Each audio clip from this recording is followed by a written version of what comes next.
السلام عليكم ورحمة الله وبركاته. أهلا وسهلا بيكم في قناة يوميات إيمي. تعالوا يلا النهاردة هنعمل مع بعض حمام محشي بالفريك. هقولكوا على كل الخطوات بالتفصيل.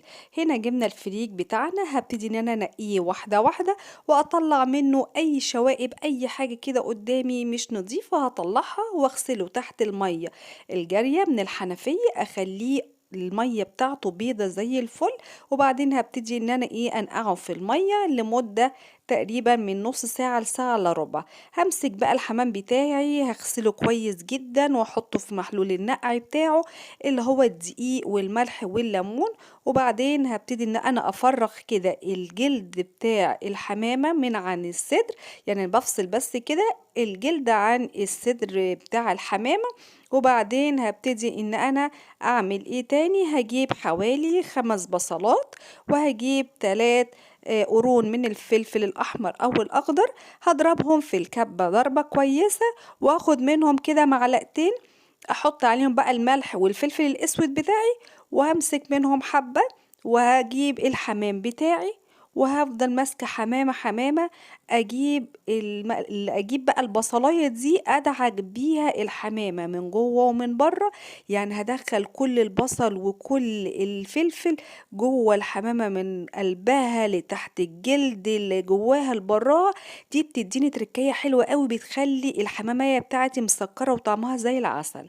هجيب بقى طاسة احطها على النار او اجيب صينية، اي حاجة احط فيها معلقتين من الزيت ومكعب من الزبدة، اسيحهم على النار. هنزل بالقوانص الاول وبعد كده الكبد اشوحهم تشويحة كويسة، بس انا العدد عندي كان كمية كانت قليلة من الكبد والقوانص فنزلتهم مع بعض. هنا نزلت بقى البصل بالفلفل هديله تشويحة مع الكبد والقوانص. وبعد ما اديها تشويحة هنزل بمعلقة من الفلفل الاسود ومعلقة برضو صغيرة من الملح والبابريكا.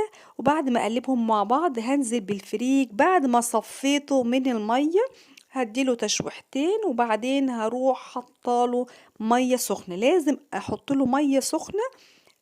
وبعدين اول ما يبتدي ان هو يتشرب معايا هبتدي ان انا اخد كده مع اديله تقليبتين واطلعه عشان يبرد واسيب الباقي علشان خاطر يستوي. هنا بقى جبت كده الحلة حطيت فيها مية وحطيت بصلاية طماطماية، ورق لورا وحوالي 3 4 فصوص من الثوم وكمان رشة ملح ورشة فلفل اسود. هسيبهم بقى كده عقبال ما الشوربة تتقلب. هجيب الحمام بتاعي احشيه، وهنا بدأت ان انا احشي معاكم حمامية.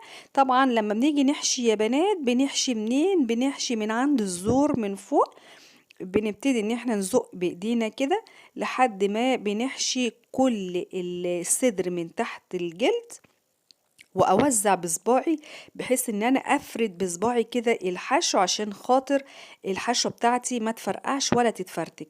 طبعا برضو القلب بتاعها يكون مفرفط، ما يكونش مكبوس عشان ما تفرقعش معايا في الشوربه.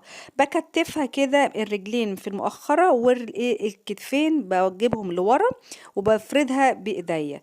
وهنا ببتدي بقى ان انا انزل الحمام بتاعي، بنزله على الظهر ومش بنزله على البطن علشان خاطر ما يفرقعش. اول ما يغلي معاكي غلوة هنبتدي ان احنا نوطي النار خالص عليه. وبعدين نبص نشوف السوا بتاعه، بنشدها من عند الجناح نشوف استوى ولا لا. بعد ما طلع معايا بعمل تركاية حلوة قوي، بجيب معلقتين او 3 من اللبن وبعدين بروح دهنة بيها الحمام بتاعي، ودي بتدي حمران غير طبيعي قوي للحمامة بتاعتي. معلقتين زبدة كده في الطاسة يسخنوا معايا وانزل بالحمام نسمع التش بتاعته، هنلاقي لون الحمامة حاجة يعني حاجة في منتهى الجمال. انتوا هتشوفوا بعينيكوا دلوقتي المعلقة بتاعت اللبن دي بتعمل فرق كبير جدا جدا للحمام. ادي الحمام بتاعنا اهو طلع شكله في منتهى الجمال. ده كان الفيديو بتاع النهاردة، لو عجبك الفيديو ما تنسيش تعملي لايك وتشتركي في القناة وتفعلي زر الجرس.